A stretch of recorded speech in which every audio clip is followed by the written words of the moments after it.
Tra gli obiettivi di Metro Napoli Web TV c'è sicuramente il tentativo di valorizzare il nostro territorio dal punto di vista naturalistico e culturale.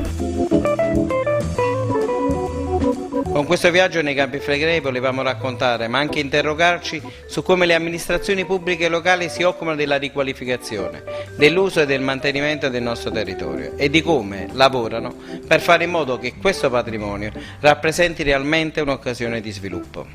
Un viaggio che parte da due luoghi simboli di una delle zone più importanti e belle della provincia di Napoli, il Museo Archeologico del Castello di Baia e il complesso del Fusaro.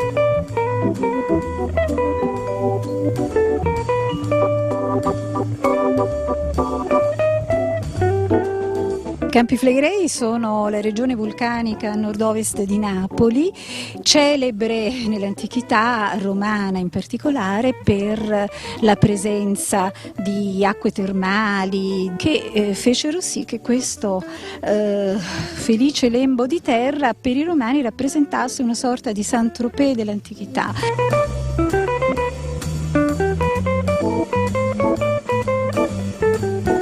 Noi come Metro Napoli cerchiamo occasioni nelle quali è possibile raccontare la nostra terra e cercando anche di farla conoscere. Ci è stata offerta questa opportunità, la presentazione di un volume su una struttura particolarmente bella restaurata recentemente, abbiamo deciso immediatamente di partecipare. Arrivati sul posto, immediatamente fuori dal complesso il degrado c'era ancora, c'erano dei tratti insomma, in cui si vedevano anche i rifiuti, insomma, però poi immediatamente ci siamo accorti che stavamo visitando, stavamo raccontando qualcosa di particolare.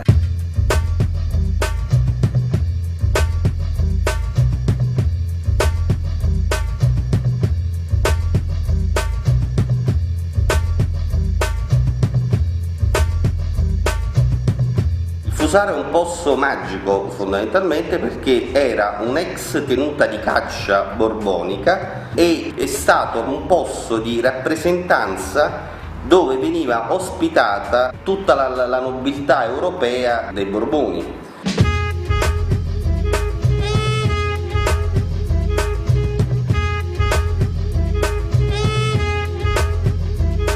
Ferdinando IV, sul progetto di Carlo Vanvitelli del 1782, volle realizzare questo casino reale. La struttura era stata per molti anni completamente abbandonata, non si capisce bene le responsabilità, ma di fatto un luogo bellissimo come il complesso del Fusaro era diventato una sorta di discarica.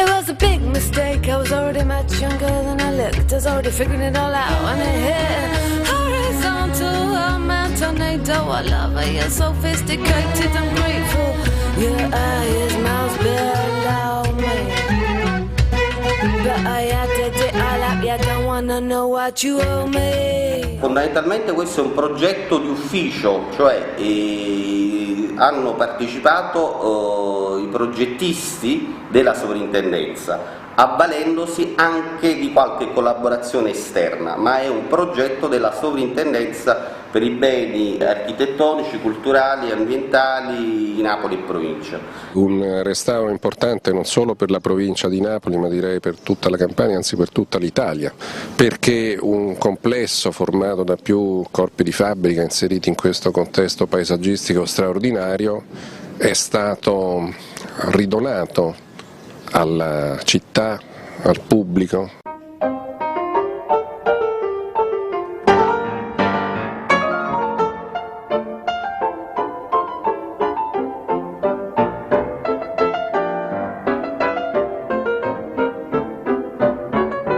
Ovviamente, come nostra abitudine, abbiamo provato ad intervistare gli ospiti presenti sul posto. La cosa più divertente è stata incontrare questo principe. Per me è stato complicato, lui era altissimo. Siamo qui per dare un premio del patrimonio e vedere questa meraviglia. Lei non l'aveva mai vista? Non l'avevo mai visto.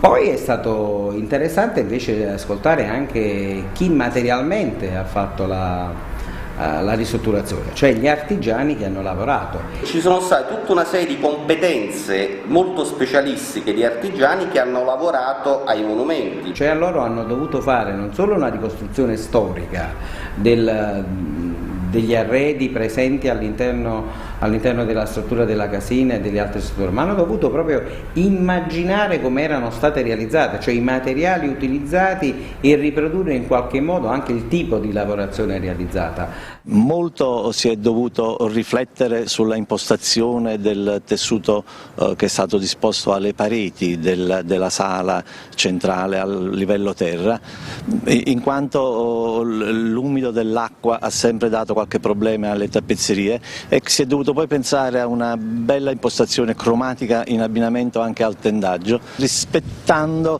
le impostazioni delle vecchie strutture che erano precedenti. L'artigiano che ha realizzato ad esempio le piastrelle, le classiche riggiole della provincia di Napoli, ci ha raccontato la difficoltà che lui ha avuto nel riuscire a riprodurre quei colori che sicuramente col piombo era più facile realizzare e che oggi invece non è possibile fare. L'azzurro risulta un poco più spento e di conseguenza anche il giallo.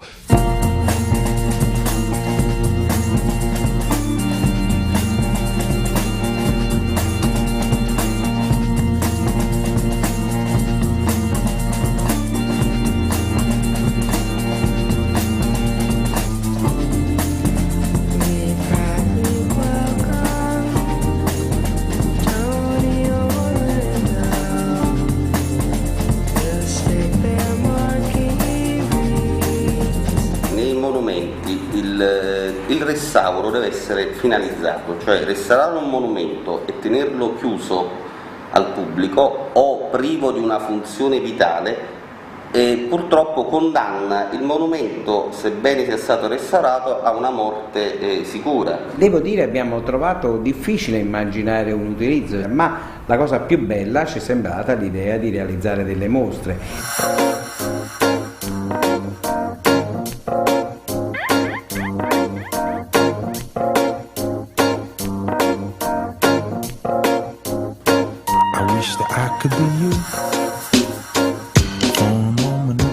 Devo dire che questa location è strepitosa, io veramente spero di portare fortuna, che i miei corni portino fortuna, ecco.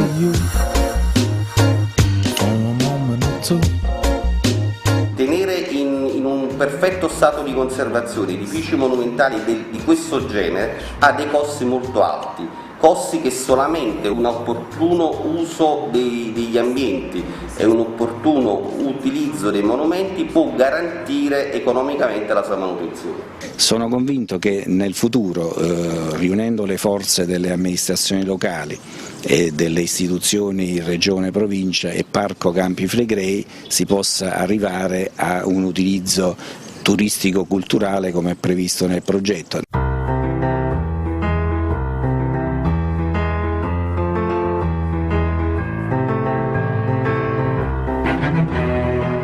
Straordinaria ed interessante la visita al castello, visita durante la quale siamo stati accompagnati dalla dottoressa Paola Miniero, direttore del Museo Archeologico e sovrintendente speciale per i beni ambientali di Napoli e Pompei.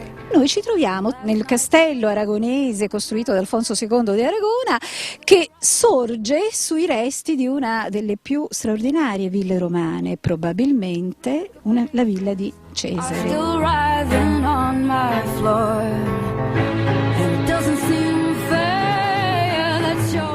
La storia del castello è iniziata alla fine del 400 con Alfonso II d'Aragona.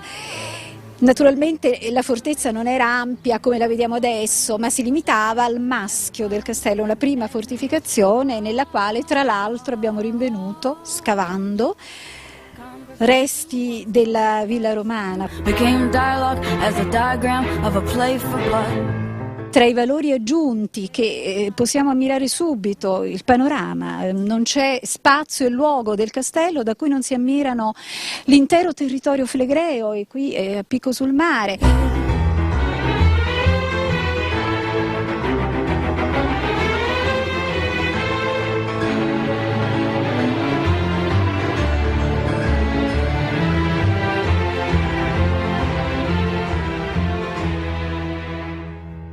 lei lavora in un posto straordinario, fa un lavoro magnifico, ci dica la verità, lei è felicissima. Ma naturalmente, sarei molto più felice se potesse essere aperto al pubblico tutto quello che adesso ci godiamo in pochi.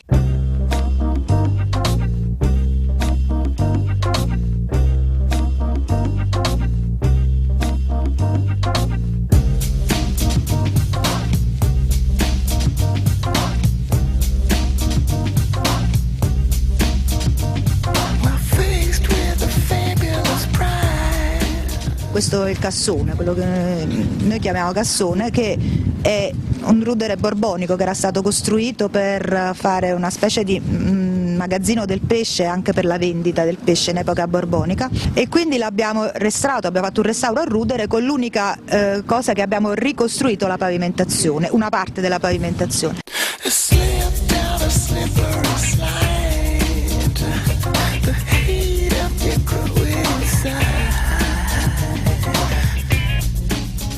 Stiamo andando nella sala dedicata all'acqua, l'acqua simbolo della fecondità. L'acqua è ricchezza e Augusto, uno dei primi pensieri che ebbe, ovviamente per propaganda politica, ma va bene, fu quella di portare l'acqua nei Campi Flegrei.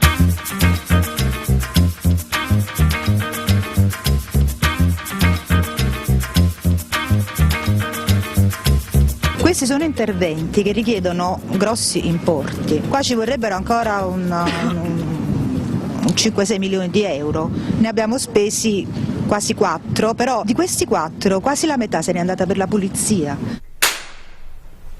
Stiamo vedendo delle cose straordinarie, eppure ci sembra che ci sia disattenzione da parte delle istituzioni locali. Indubbiamente le istituzioni locali potrebbero fare molto di più, ma soprattutto per la cura del territorio, per il rispetto dei resti archeologici che costituiscono una ricchezza enorme qui a Bacoli, che sono invece molto spesso interpretati come impaccio, come ostacolo a nuove costruzioni, a nuovi abusi, e questo è molto triste. Si ha la sensazione che questa struttura sia poco conosciuta. Questo è dovuto alla mancanza di utilizzo o al fatto che non c'è alcuna azione di promozione di questa struttura? Noi non siamo, non è compito istituzionale nostro, andremo oltre se facessimo una cosa del genere, il compito è di chi lo gestisce.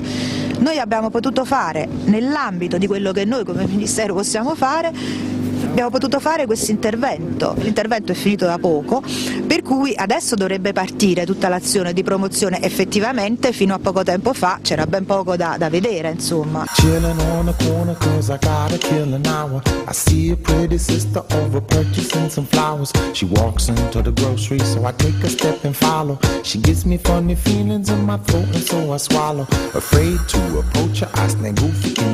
Il castello oggi presenta 56 sale museali rispetto alle 3 aperte al pubblico nel 93. Purtroppo, per carenza di personale di vigilanza, per mancanza del turnover che impedisce ormai da 20 anni, insomma, lo Stato non assume personale in numero sufficiente, perlomeno personale di vigilanza, è possibile visitare soltanto una di queste sezioni. And you could be me if you wanted to see what it's like in my shoes. I wish that I could be you. La riqualificazione della provincia di Napoli, sia dal punto di vista urbanistico che dal punto di vista territoriale e ambientale, è sicuramente tra gli interessi di Metro Napoli Web TV. A questo si associa un punto altrettanto importante per noi, che è quello di far conoscere l'enorme patrimonio sia dal punto di vista naturalistico che dal punto di vista culturale esiste nella provincia di Napoli. Utilizzeremo i nostri canali, i nostri strumenti per far discutere la gente appunto con gli amministratori, per vedere dove le cose non vanno, come è possibile invece riparare e fare meglio.